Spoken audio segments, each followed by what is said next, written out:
Hindi po, dito pa rin tayo sa Regibit. Yan, sa mga tour dito. Yan, ang ganda na rock formation po. Ayan, panalong panalo po. Sa mapagpalang umaga po sa atin lahat.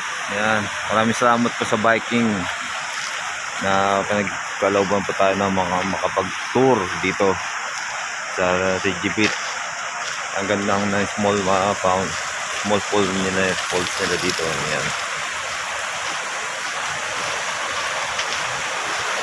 Fresh na fresh yan.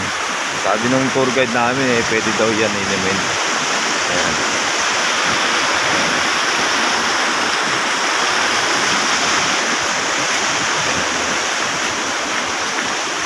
Galing po. Saan pa punta yun dito? Ayan.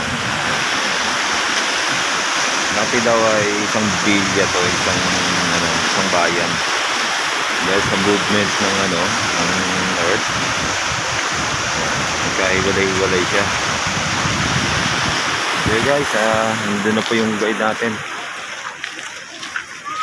Pupunta na po tayo sa susunod na tour. Hindi po, maraming salamat po and God bless po.